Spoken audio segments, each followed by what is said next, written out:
Newsflash: an unprecedented agreement has just been inked between Nigeria and Cameroon, two of Africa's most biodiverse nations. This historic pact, a memorandum of understanding, is a beacon of hope in the fight against wildlife crime.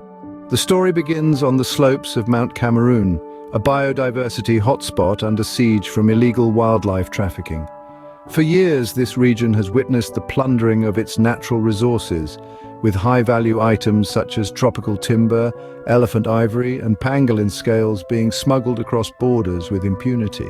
The rampant poaching and illicit trade started to pose serious threats not only to the wildlife, but also to local communities, national economies, and the very fabric of biodiversity. The need for a robust solution was evident, and thus began the journey towards this extraordinary agreement.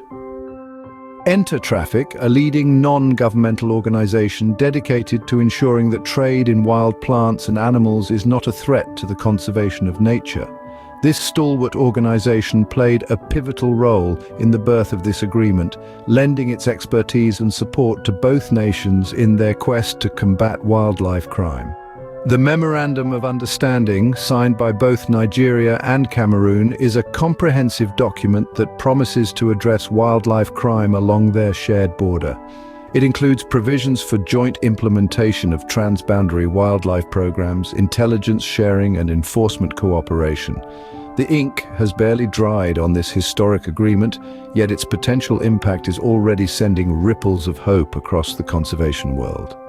This pact is not just about protecting wildlife, it's about preserving the ecosystems that sustain life, the economies that drive nations, and the communities that call these beautiful landscapes home.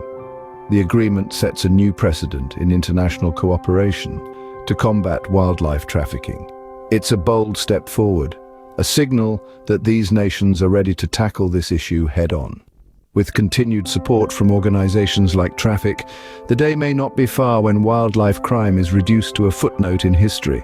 So here we stand, at the dawn of a new era. An era where the roar of lions and the trill of birds echo louder than the destructive clatter of illegal trade. An era where the survival of our wildlife is not just a dream but a tangible reality we are striving to secure. And above all, an era where the preservation of our natural world is not merely an obligation but a shared responsibility we willingly embrace.